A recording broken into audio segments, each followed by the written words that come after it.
What's going on, everyone? Sid Gordon here with the Sid Gordon podcast, powered by Core Medical. And today is a treat. We have Mr. John Wheeler in. Currently lives up in West Virginia now. John is a new Core Medical patient, and we share similar passions. John happens to be a lot better at these passions than I do, so I decided to have him on this podcast today. We've had a great couple days together, which we'll get into. But John, thanks for coming on, brother. Yeah, man. Glad to be here. So, John, I'd like to start the podcast off kind of just by talking about where you grew up, how you grew up, and then obviously transition and decisions about going into the military. Yeah, so I grew up in Southwest Louisiana, little town called Sulphur. Okay. And we moved around a lot. Like I lived in Texas for a little bit. Your dad was chasing work, and but we always ended up right back in Southwest Louisiana. I actually graduated from Sulphur High School, going to my 35th high school reunion this year. Okay. In October. Not to age yourself. Yeah. I'm an old guy. So archery was something that started for me when I was 4. Okay. Dad got me one of those little unbreakable recurve bows, you know, and funny story. He used to let me like he would shoot his arrows and let me walk like really close to the target, so I could shoot my little arrows. Yeah. And I told him one day, I said, I want to shoot from where you shoot. And he was shooting from like 20 yards, but I'm like 4 or 5 years old. He says, okay, I'll help you. So I draw the bow back and he says, pull it back further, pull it back further, pull it back further. He goes, now raise it, raise it, raise it. He said, okay, let it go. When I let it go, I about took my right ear plumb off. I had the bow all the way back here. About took my right ear plumb off. But it's just been, it's been a passion from the age of 4. Shot my first tournament in 1978 when I was 7 years old. And my whole family did it. So Dad shot in men's freestyle. Mom shot in women's freestyle limited. She actually got as high as 4th at nationals one year. And my brother was more of the, he'd rather shoot snakes and frogs and stuff like that than the targets. But that was okay. He was still enjoying archery. And, going up through high school and everything, had a few state championships and stuff like that. Finally got to go to my first nationals when I was like 16 or 17. I think I was 17. So archery's basically been in your life since age of 4. Yeah, it's been, and the evolution of the equipment has been just amazing. Oh, yeah. When I first started, when Dad bought me my first good bow, he paid extra money and made a special order, because he wanted me to have the newest, hottest technology available in the archery market. And that was a bow that had 50% let-off wheels. Now we've got like 95% let-off. Exactly, yeah. So that's really nice, huh? Yeah, the evolution has been amazing. And, a bow's a bow.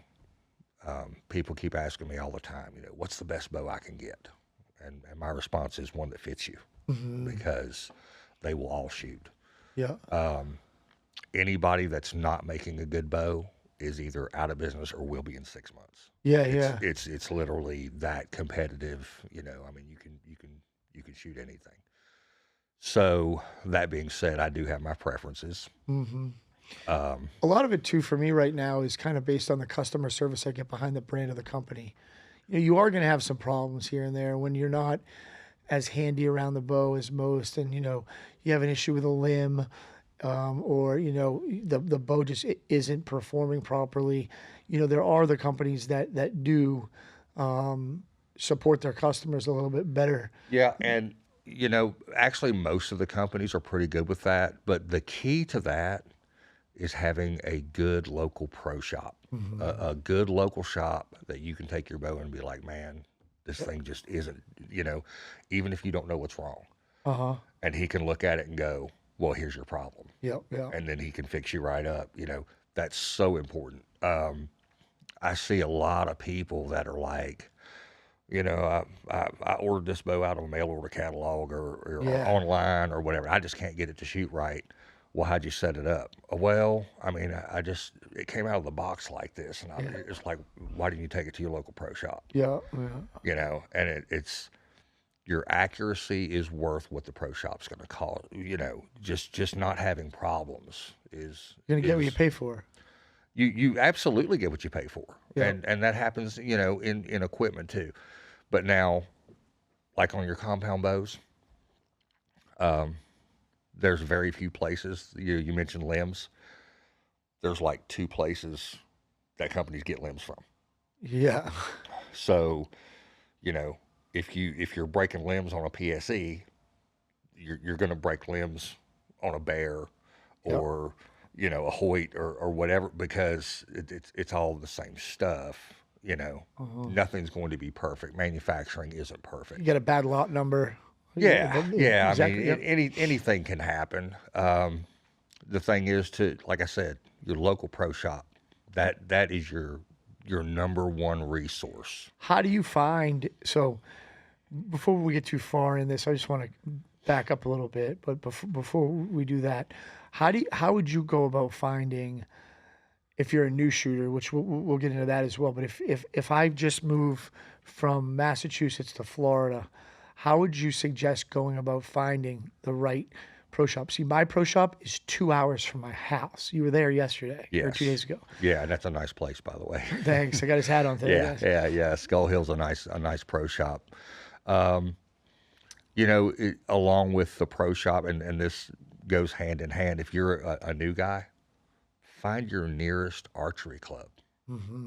Join the archery club. Everybody in that archery club is going to know where the best pro shops are. Uh-huh. And they can just point you right to it if they don't know how to do it themselves. Yeah.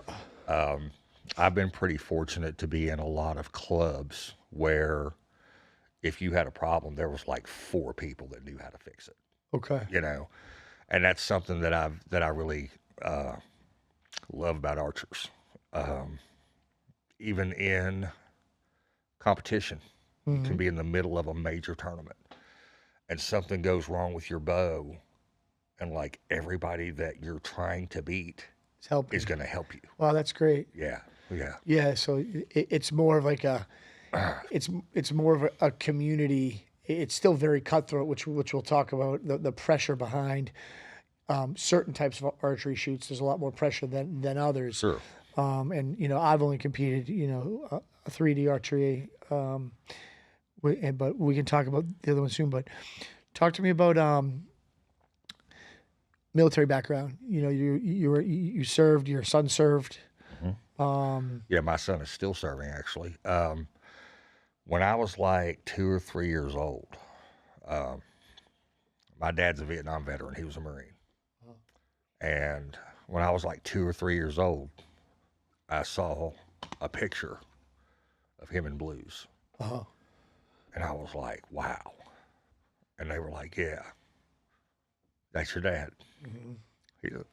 Excuse me. It's all right. No, that's all right. He's a Marine. Yeah. Well, and I said, I'm going to be a Marine. Yeah, that's, you know, we have a lot of patients that come on, and they follow in their fathers or families' footsteps, either as a first responder, armed services, military service, and their reaction is the same, because to most guys that are on this podcast, to a lot of them, you know, some of them are very similar to me, that they didn't have a father figure.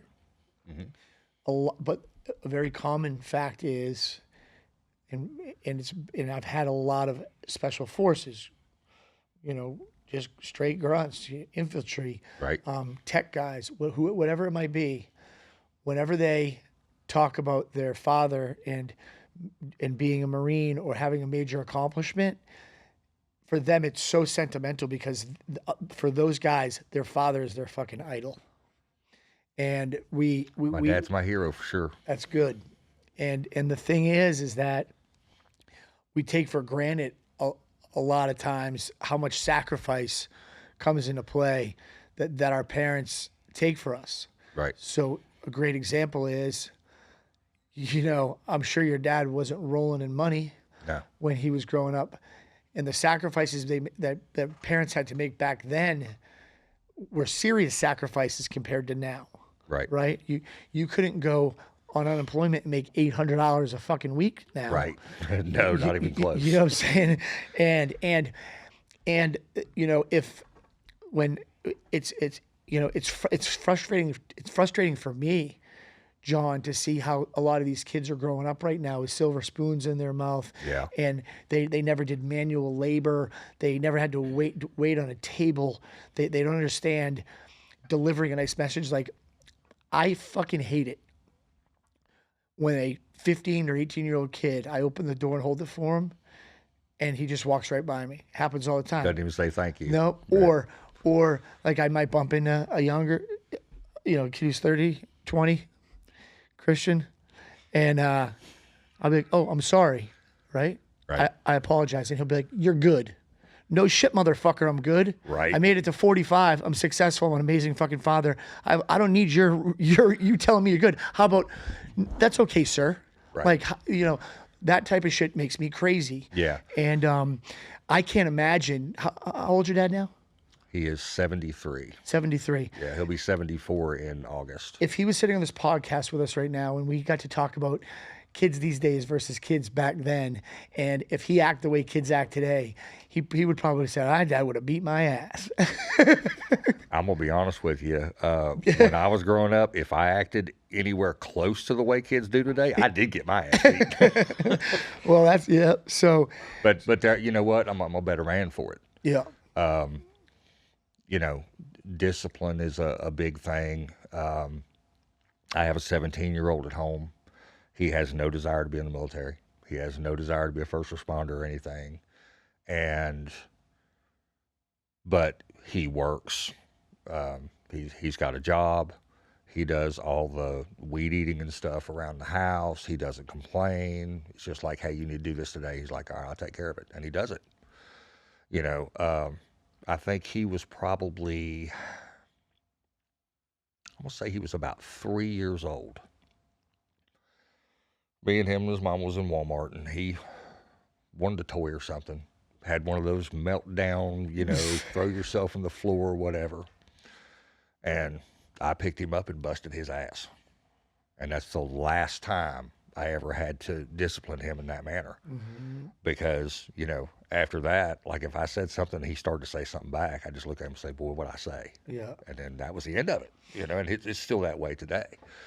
So the thing is that parents, to me, so even if you can afford it, whatever a kid wants, parents, to me, make it too well aware that they can do it with their kids. Right. So what I tell my daughter is, sorry, Daddy can't afford that right now. Right.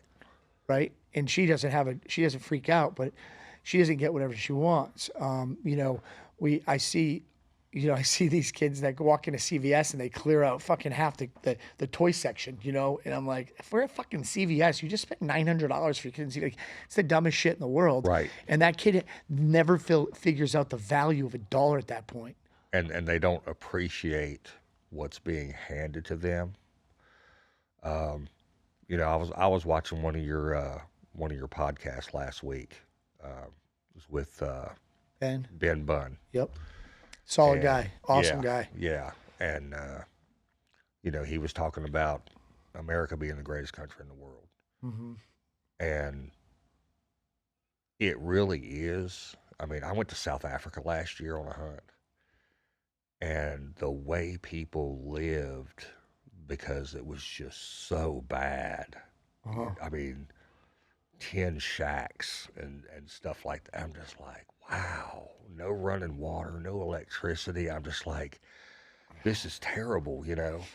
And then I find out from our outfitter, he was like, hey, we want you to pay for your hunts and everything in American cash. And I said, okay, why is that? He said, well, it's not traceable. I said, okay, so, I mean, what's the problem with it being traced? And he told me that the income tax rate in South Africa is 49%. Yep. Wow. Well, so did you have, so I'm very close with Garrett Rauch. He owns Name the Game Outfitters.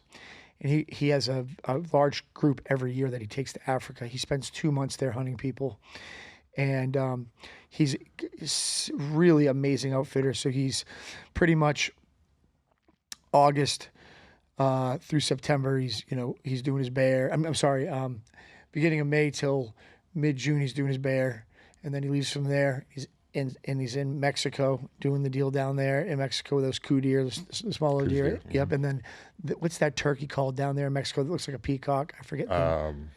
They're beautiful. It's gonna make me. I think it's just a Rio Grande. Yeah. A Rio.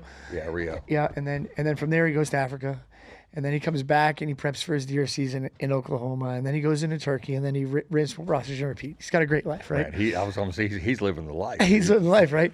So I was on the phone with him, FaceTime, and he says, "Watch this." And the guys that were skinning out the animals that they shot, he's like, "Watch this." He handed one of them a $20 bill, and this motherfucker broke down. Mm-hmm. Like, oh my, like holy shit. Right. And it was this guy's first day on the job, and the guy handed him $20, and he explained to me that these guys will make their entire year of income just about during about a month and a half to 2 months a year. Oh yeah, absolutely, and most of it's tips. Yep. And the exchange rate when I was there was 19 rand to the dollar, and stuff was just, by our standards, was dirt cheap. Yeah. They can't afford it.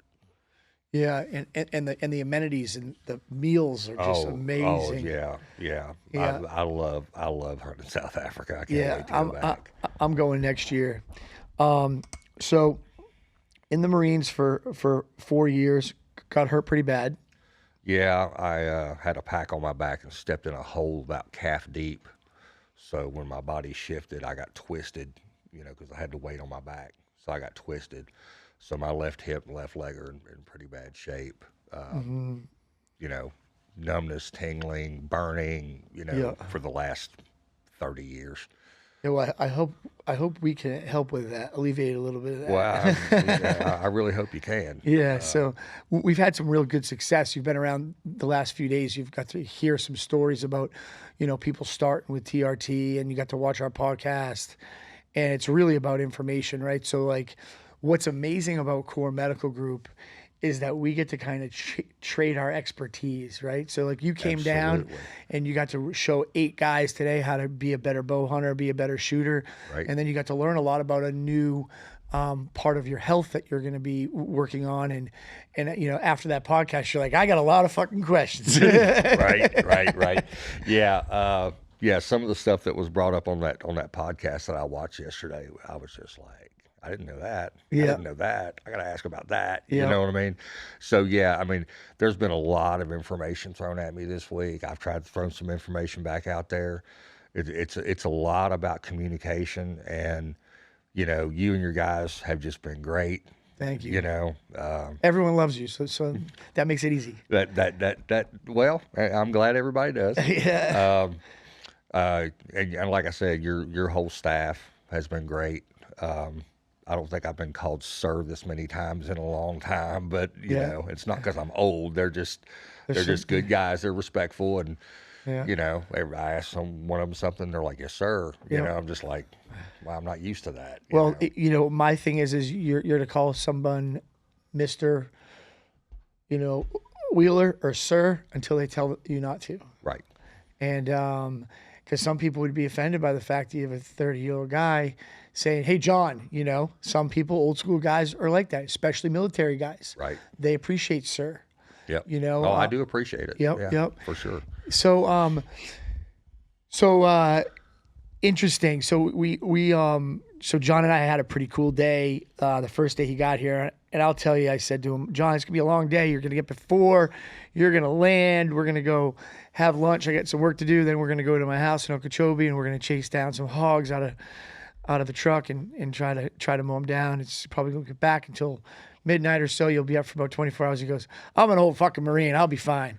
So right. Sure enough, he only started to yawn about 5 minutes from the hotel. That's right. And he did good. So I can't imagine how you're going to do once you get on that TRT program. You're about 2 weeks in now, but 2 more weeks, you're going to call me and be like, holy shit. Right. But so we got to go up to Okeechobee, got to meet KC, and we got to do a little bit of shooting, and then got him behind my 300 Nemo.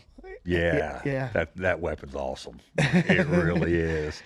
You got to check that one out, guys. That 300 Nemo it's the biggest AR you've ever seen in your life. It weighs like 22 pounds.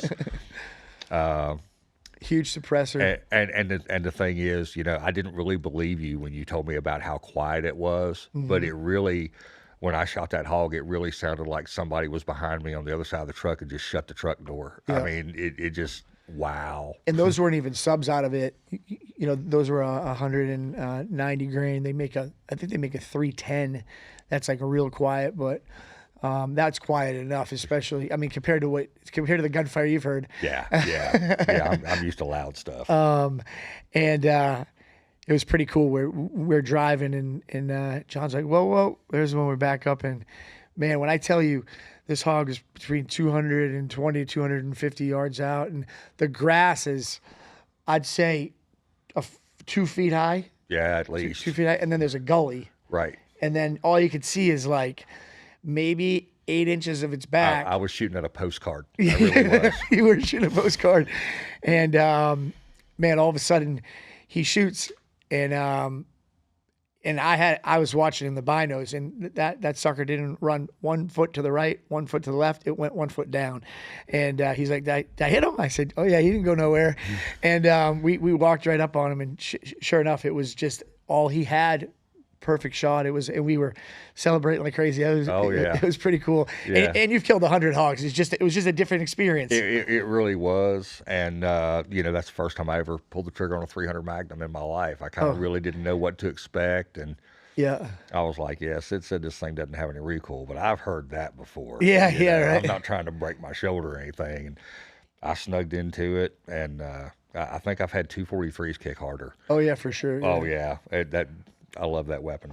Well, you can borrow it anytime. I can't afford one. Yeah, I'll have to borrow yours. I can't afford one. So I want to get into, for the audience here, because, a lot of people, all those guys that you shot with this morning, minus Jeff and Justin, I bought their first bow for them. So all those guys there, they all wanted to get into archery. I gave them one of my bows to use, and if they liked it, I purchased a bow for him. It's just something that I do for a new bow hunter, Good on you.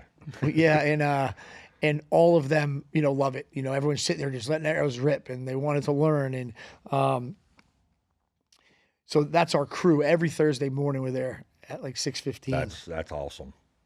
And then a couple of us, me and Jeff are a little bit more intense, and Justin. But and Connor's so old school. Connor was the guy with the hoodie on this morning. He picks his bow up 2 weeks before archery season, puts 2 arrows through it, and kills a deer every single year within the first 3 weeks of archery. Well, I mean, some people have that kind of talent. I've never had that kind of talent.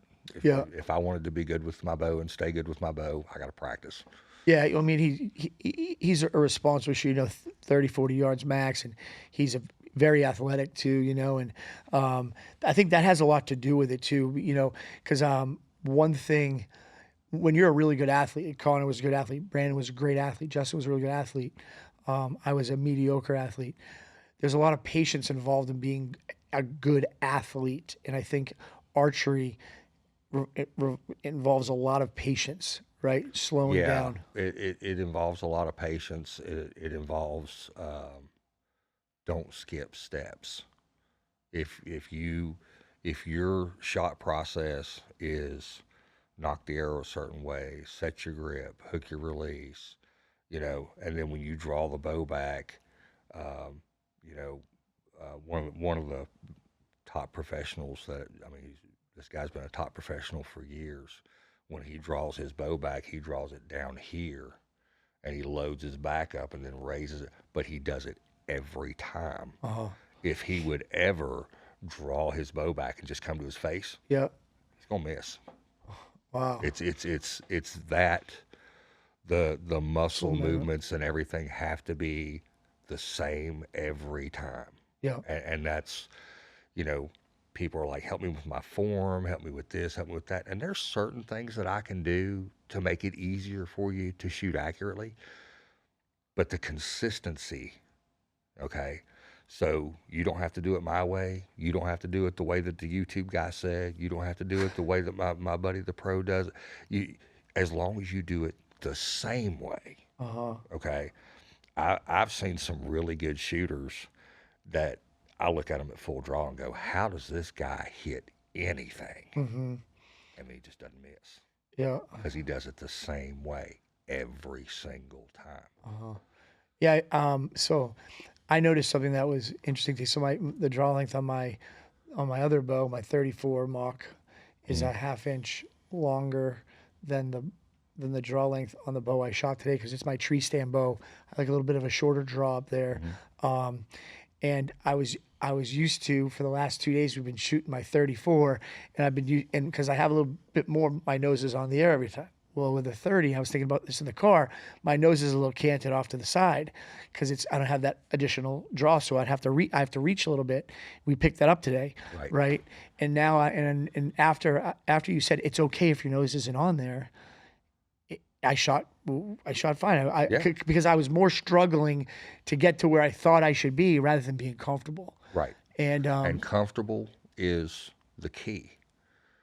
Now, if you make a change and you say, man, I just don't know, this just doesn't seem real comfortable, but you stick with it for a week, yeah, you can't go back the other way. Well, it was really hard, because I'm going to let you explain it more, but before we get into it, because I want to talk about form and different types of releases and why, in your opinion, some things are better than others, and how one or two things it's just the right way or the wrong way, because there are a few things it's the right way or the wrong way. The way that I was punching my release is the wrong way. Right. I'm sure there are great shooters that punch their release. Some of the best shooters that I know, and it's usually the younger guys, that they're young, they're strong, and I'm talking, of course, about target archery. Your bow probably weighs 6.5 pounds because it's a carbon bow, and it's made lightweight for hunting, stuff like that. We're talking about guys that take a bow that's 5 pounds before you put anything on it. And by the time they're done adding stabilizer weight and everything, the bow weighs 14 pounds. Oof. Okay. So when they're at full draw, it's not moving. So they're not really they're not swinging at the trigger. They're just pushing the button. Got it. Different types of personalities are able to do that. Okay. Me personally, I can't do it. I can't do it. I can do it for a few shots, and then it's going to be a train wreck pretty quick. So that change you put into place. So, for instance, I've been for a long time shooting with the method of more or less punching my trigger and not maxing out my bow, back wall, following through, and having that really surprise me when I flex back that scapula. Right. When you change from punching, in my opinion, which I learned over the last few days, number one, when you do it right, it's night and day accuracy for me. Absolutely. It's night and day accuracy for me, because I'm learning how to do it better, so I'm making a lot more mistakes now. But when I do deliver it right, and I made a promise to myself that I'm going to really work on it and put a lot of time behind it, because that's what I want to do now, right? It's just like the first time I went on stage to speak to 1,000 people, I got up there and I can walk through a room, I can talk to 1 million people, get up on stage with 2,000 eyes on you. Freeze I was like, holy fuck, this sucks, right? And then I got off that stage and I said, that will never happen to me again. And I put a lot of work behind me being able to get up there and be comfortable. It's very similar to the big change. The form in archery, I know you're a gun guy. Yep. Okay. So, we were talking, like you were showing me, like your CQB gun and stuff like that. Okay, so shooting a quick shot is still smooth. Yeah. Okay. If you do it this way one time and the next time you go, you missed. Yeah. As soon as this hand goes, you missed. Uh-huh. This is okay. This is okay. Just like on your release. You can draw back here. You can squeeze until it goes off by itself. Uh-huh. That's cool. You can get to where you can lay your finger on there. When you get the pin exactly where you want it and it stops, if you can push the button and none of this moves and none of your hand flexes, Uh-huh. you'll be fine. But as soon as you go like this, you're going to miss low right Yeah. if you're a right-handed shooter. Well, I can tell you that that's been the case sometimes. So let's back up because some of the audience. So I have actually quite a few people that address me constantly about like how do I get into shooting. A lot of military guys now. I have a lot of military guys that after multiple deployments, hunting people, hunting animals isn't attractive. So, but I know what the woods do for me, for my mental health. Absolutely. Like the thing yesterday. Me and Jeff went out yesterday, and the feeder that I was on failed to go off. I didn't care. Yeah. I was watching the squirrels. I was watching the birds. I'm looking at all the, because South Florida's all new to me. Yeah, yeah. And I'm just like, man, this place is like a jungle. It's awesome. It was pretty cool back there, right? Yeah, there was just so much stuff to look at. And I mean, for your mental health, I told somebody not too long ago, my favorite time to hunt when I deer hunt is in the morning. Yeah. And the reason for that is I like to get in the stand at least a half hour before daylight. Okay. Yeah. It's all dead quiet. There's nothing moving. And then as the sky starts, you just watch the woods come to life. Yep. And I've seen some really cool stuff like being a ground blind and you hear something at your feet and you look and there's a chipmunk standing, right between your feet and he's looking at you like, what are you doing in my living room? Yeah, exactly. Yeah, it's awesome. Had birds light on the window and look at me like, why are you here? Well, the experience, I just was telling you, I just got back from Canada on that bear hunt. Like I had a bear like from me to you away smelling me. And Right. the first couple of times I was like, had my bear mace, like, oh shit. And then I didn't even carry my bear mace for the last like 3 days because you understand that they're just curious. They're super curious. Now, if you see a cubs with the mama, which I did experience that as well. That cub with that mom with two cubs, another bear comes in to that area. That is and I don't care if it's a 580-pound boar, that 230-pound will freaking destroy. Mama bear's gonna get him. Yep, that's it. That's where the mama bear complex comes from. Yeah, that's like man strength versus boy strength, right? And it's a real thing. So like those interactions are amazing. But what I was saying is that these guys will be like, I'm really not interested in hunting. Honey, it just doesn't do it for me. These guys have obviously done some real crazy deployments and have been around a lot of killing, and for some of them, it brings them back a little bit. But what I tell everybody is what you should do? You should start shooting 3D archery. Mm-hmm. And there's I got Nick Kumalatis right now, Cody Alfred I got on shooting archery. Mm-hmm. Colton got on him shooting archery. And these are all guys that have been on multiple deployments, and they thank me up and down like how awesome it is to shoot a bow 3D. And now guess what? They want to go sit in the woods with it. And whether or not they kill something or not, I mean, if they let it, who cares? Yeah, and we have some great 3D organizations. I'm a member of the ASA, Archery Shooters Association. I'm actually missing a tournament today. But they have tournaments. There's a tour of 6 tournaments every year for the ASA. And, I mean, they got something for everybody. I mean, for your guys that are just getting started, they have a class called Men's Pins 30. So it's a 30-yard max, and you get to use your rangefinder. Uh-huh. entry fee's like $50 or something, you know, and you know, the first tournament that we have every year is in February. You know, most places it's pretty cold in February, but in Foley, Alabama, it'll be 80 degrees. Oh, nice. Yeah, You know, because yeah, it's right on the, you know, right Gotcha. down there on the beach. So, but yeah, we go 6 different places. They're actually shooting today in Metropolis, Illinois. The next tournament will be in Coleman, Alabama. That'll be the Classic. That'll wrap it up for the year. But other organizations, the National Field Archery Association, in the wintertime, we shoot inside, 20 yards, you know. Yeah. I think I gave Christian a picture. Yeah, of, we're going to talk about one that. of the, But one of the targets. before we bring that up, I want you to do me a favor. I want you to explain to people just by category so you obviously have your bow hunters. We all get what that is. Right. That's a bow, that's a similar bow that I shoot. And then you get into your target bows, which are a completely different animal. Oh yeah. You know, Way huge different. stabilizer, weighted differently, typically poundage from what I've seen a lot less. Poundage is really a personal thing. Okay. I mean, I know guys that shoot 70 pounds for everything. Okay. And, you know, I shot with a guy this past weekend that shot 52 pounds. Yeah. You know, it just really Diameter of arrows typically bigger than the arrow that I shoot my Yes, for target archery, we typically shoot a larger diameter arrow.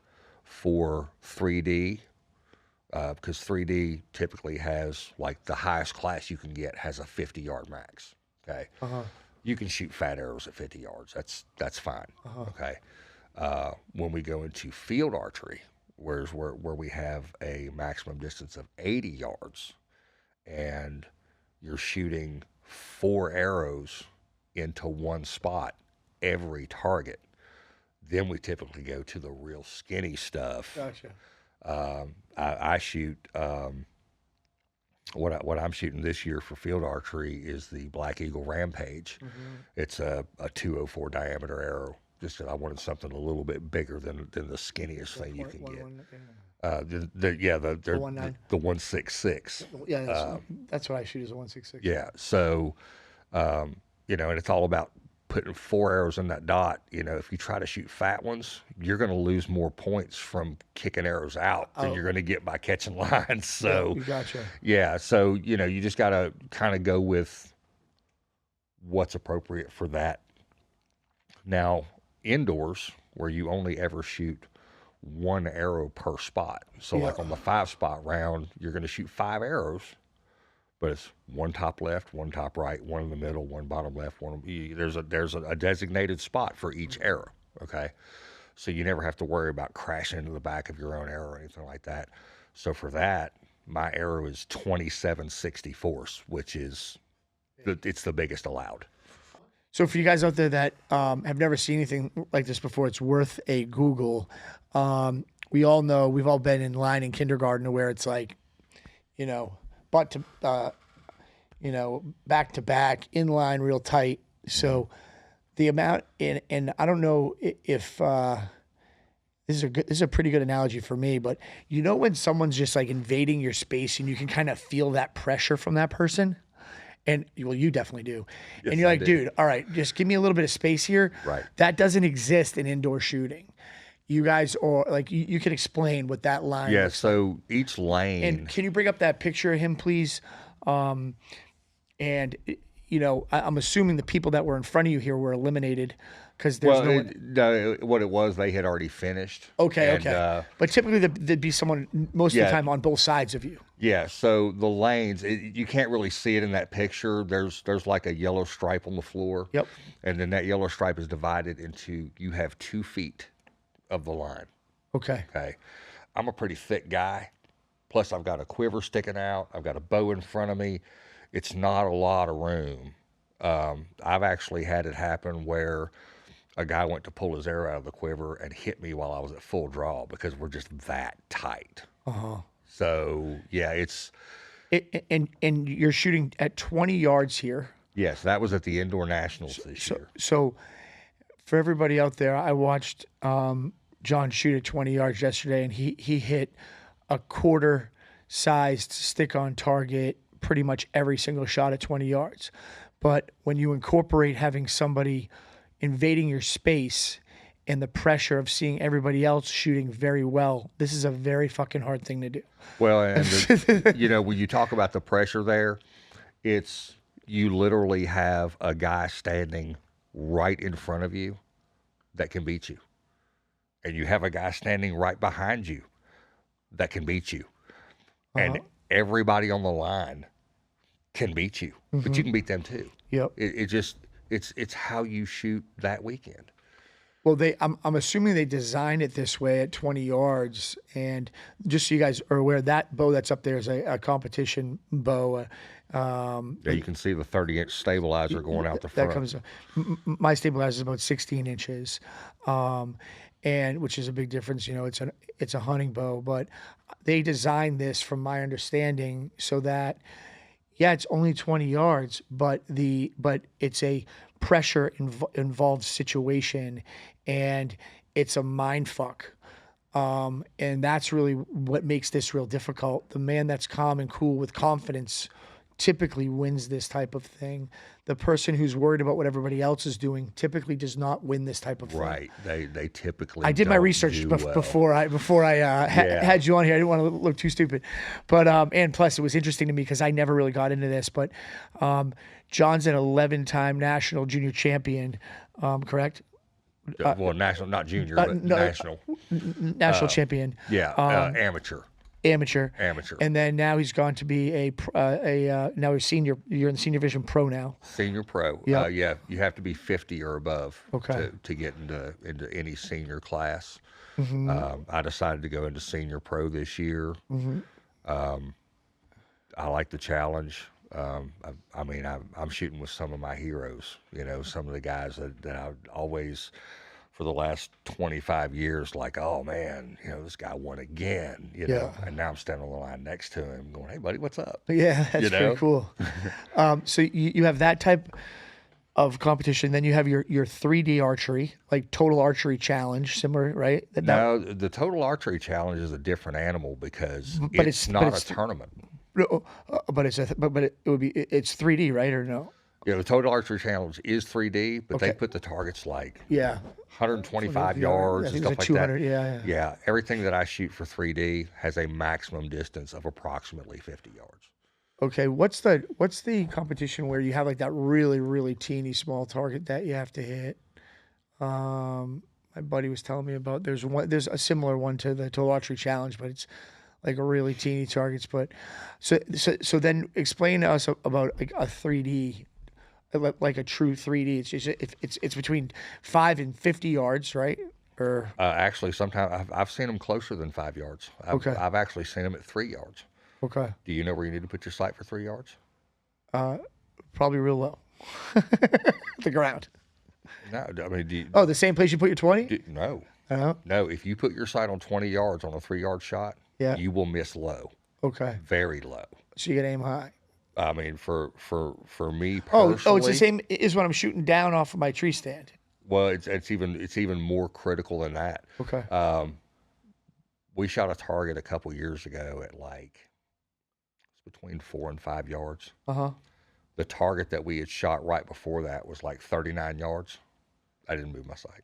Okay. Wow. And shot right in the middle of the 12 ring. Wow, that's crazy. So we have to test that. We have to test that this afternoon. Yeah, there's 2 ends to a curve, mm-hmm. and the closer you get, the more you have to, because you have to get your sight and your arrow closer together, because your arrow is still rising when it hits the target. You're not at that arch where it falls. Got it. That's kind of a novelty thing. Uh-huh. I mean, you never really have to worry about shooting an animal at 3 yards. No. Like an actual animal. Well, I mean, it could get pretty close to that ground line. I saw a video, and it's a pro shooter. Can I say his name on here? Yeah, of course. Yeah. Okay. Yeah.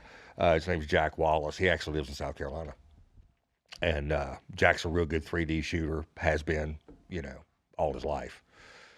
And I saw a video where he was elk hunting, and like he sees the elk coming up the hill, like he sees the tips of the antlers as he's coming up the hill. Okay, So Jack draws his bow back. The elk walked up and actually touched Jack's stabilizer with his nose. Oh, really? I think I saw that video. And as he wheeled to take off, Jack hits the release and smokes him Oh, really? at like 3 yards. Yeah.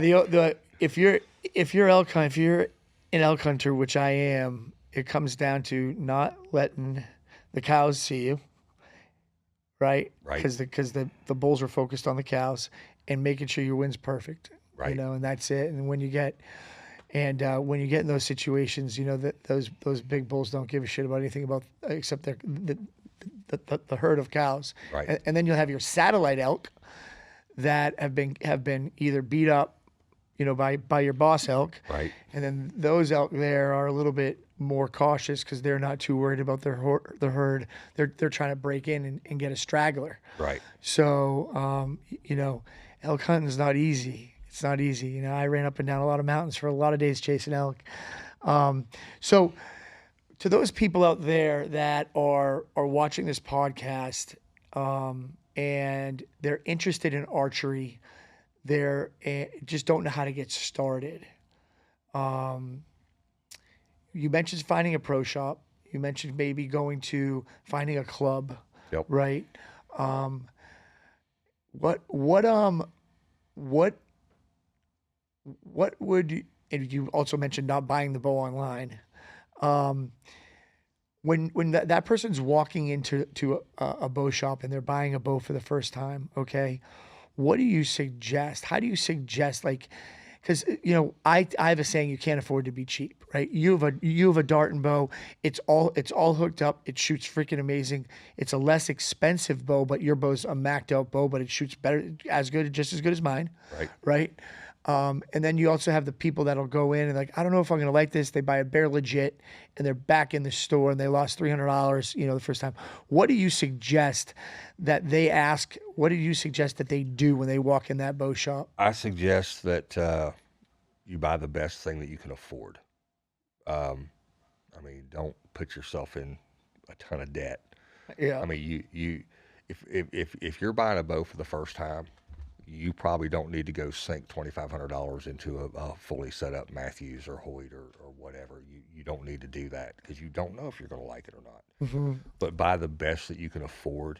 That's one of the things I really like about this darting. I mean, I'm a darting pro staff shooter. I can get any darting hunting bow I want. The consequence appealed to me because I do hunt out of a tree stand. It's 29.5 inches axle to axle. I like to shoot sitting down, okay? Yeah. Because I'm not scared of heights, but I would rather not have that on my mind when I'm trying to shoot an animal. Well, there's a lot of benefits from also shooting from sitting down. Right. Sometimes you just can't get it done. You know, you have to wrap around a tree or it's your soft side. Right. Whatever might happen. But standing up for every shot to me is too much movement. That's exactly right. You know, I would rather not get picked off because I stood up, and it's happened to me before where I stand up to shoot a deer and they look up and they're gone. The other thing that appealed to me about this bow is it's got a 7.5-inch brace height. I know the guys at Darton. I know how this bow's built. They have way more expensive hunting bows. Yeah. That have the same cams on them. Yeah. The same aluminum in the riser. The same type of limbs, I mean, this is a quality built bow that retails for $700. Yeah. I mean, no, I mean, I'm after seeing your bow, feeling your bow, I'm going to shoot your bow this afternoon. I mean, I would definitely refer people in the direction for that bow as a first bow. What do you think about having a 29-inch bow versus like something in the mid or higher 30s as a first bow? Because for a first bow, I mean, the brace height matters more than the axle length. Uh-huh. Okay, once we got into like parallel limbs and stuff like that, a 29-inch bow shoots like a 35-inch bow used to. Yeah, you know yeah. what I mean? Oh, yeah. 35-inch bows shoot like 40-inch bows. But it really is just in all, you know, you have to look at what all are you trying to accomplish. Okay. If you're trying to shoot deer at 30 yards,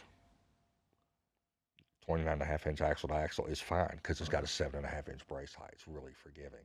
Another thing that people have to watch out for, though, especially new people, is stay away from the highest let off.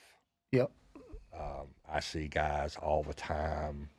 They're like, "Oh, I got this new PSC Evo. It's got 95% let off," and I'm Yeah. like, "Okay, but you can't hit nothing with it." Yeah, And they're my like, bow's at 90%. Yeah. "Yeah," and they're like, "What do you mean you can't hit nothing with it?" I'm like, "Okay, so once again, you're a gun guy. You ever heard the term lock time? Yeah. So from the time your trigger breaks to your bullet actually fires, that's the lock time measured in milliseconds. Okay. So the longer your lock time is, the less accurate your rifle is, because that's more time for you to screw it up. Okay. So when you draw back a bow, it's got 90% let off. It's got so much let off that if you want to let down, you actually have to push the string forward to make it catch and let down. Got it. Okay. When you have that, if you do this, now you've made a loop because it's not picking it up. So, get something in the, no more than 80% let off. So a few states you can't even hunt with a 90% let off anymore. Really? Yeah. There's like 2 states you can't hunt with a 90% let off. And I don't know what the reason is for that. Maybe because they wound too many animals. Who knows? Well, I mean, sometimes states are kind of weird. Well, because that Garmin site we shoot, you can't shoot in like 5 states. Oh, the burris, you can't shoot it? Yeah, the burris you can't shoot. Because it's And electronic. I actually just, I think, found out yesterday that Carlo Rod was one of them. I think I got to check when we're done with this podcast. Because we just spent all that time, but I'll probably roll the dice on it. Well, you got to do what you got to do, brother. Yeah. But yeah, buy the best stuff that you can afford. You don't have to have a $200 arrow rest starting out. You don't have to have the straightest arrows. You don't have to have the most expensive sight. You don't have to have the most expensive release, but buy the best that you can afford, because the better that stuff is, the better it works together. And if I know anything from John, he really enjoys it. He'll be tagged on this. So if you're interested in picking his brain, you can hit him up on Facebook. And if you're interested in getting a dart and bow, he can hook you up with a dealer. I'm definitely going to build a relationship with him so I can refer people to dart, and because I know a lot of people that are that step into this thing. By the time they're all said and done, most people I know that I've referred to start shooting a bow, they have a $2,000 budget. That's pretty much what they're going into. If you get your upper level to high level, PSA, Matthews, Hoyt, Right. any of the above, Bowtech, by the time you buy the bow for $900 to $1,000 or $1,200 to $1,800, you're at that $2,000 level, right? So if you're a new shooter, or even if you're a shooter looking to transition, maybe understand what the differences are between these bow companies. I hope you don't mind me saying, but being a pro shooter, if someone needs a place to find a dart or wants some more information, DM John. He's Absolutely a wealth of knowledge. My guys have been talking to him, Jeff, and everyone's been talking to him pretty much since he onboarded with Core, a lot about archery. And it's been, I have a saying, I fought for a while. I was a crit racer on a bicycle, a road bike. And when I wanted to be really good, I crit raced for about 5 years. And crit racing is very dangerous, very aggressive, very competitive.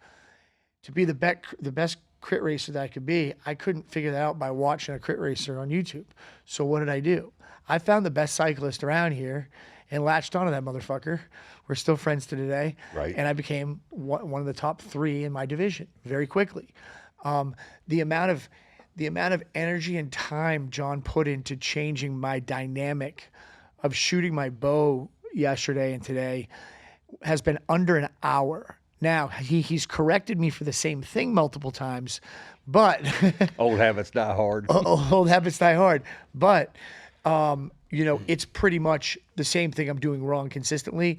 And now I have that to work. And now I'm sure after that's fixed, there's probably a little bit more and more that we could always get into. Yeah, I mean, there's always little bitty tweaks you can make. So but you were back to the dart dealer. So Skull Hill is a dart dealer. They had a bunch of dartons on the wall. Oh, did they? They had the model that I shoot on the wall. and I think they had it for like $649. Yeah, So it's a good price. yeah, so those guys that you're talking about that are trying to get started, you know, you can find a darting dealer. And I was at my buddy's shop the other day. He's a darting dealer. And this guy was like looking at a bunch of different bows. And I showed him that one. And he looked at the price tag and he was like, I could buy this bow and have it completely set up for what the bare bow from that company cost me. Yeah, And I yeah, was like, yeah, pretty much. And he's like, yeah, I'm just killing deer, man. yeah. That's it. That's that's You all. know, I don't need a hot rod. I'm No. just killing deer. Yeah, no, it's interesting. So, what do you got going on now? So now that you're in this the senior division, and then we'll chat about that for a second. But now that you're in that division, what does a year look like competing archery for you now, and what are your goals in that division? My goal is always like this is my first year, and my goal at every tournament has been, can I get in the top 10? Okay. Okay. So indoors wasn't really bad. I shot the Vegas shoot, which the Vegas shoot's a great time. You should come to Vegas. Massive trade show. Yeah. I'm sure. You only shoot 30 arrows a day, and Yeah. and you're in Vegas. Yeah, you know? I ended up ninth in the senior pro division at Vegas, and I was like, oh man, that's cool. I made the top 10. Yeah. And then I went to the indoor nationals and I got fifth. And I was like, all right, you know. And then I went to the first couple 3D shoots and got my ass handed to me. But then I got the third 3D shoot that I went to, I placed 10th. So I haven't been to another one since then. I will go to the Classic, which will be next month. And then I'm also going to the Outdoor National Championship, which will be in Yankton, South Dakota. That's probably beautiful. Yeah, it's beautiful, but it's flat, man. Yeah. I mean, you don't think of South Dakota as being flat, but this place, Oh, it's is it? so flat. They actually build wood platforms on the range so you can have downhill shots. Oh, really? Yeah, that's funny. Yeah. So, John, I got to tell you, it's been amazing having you.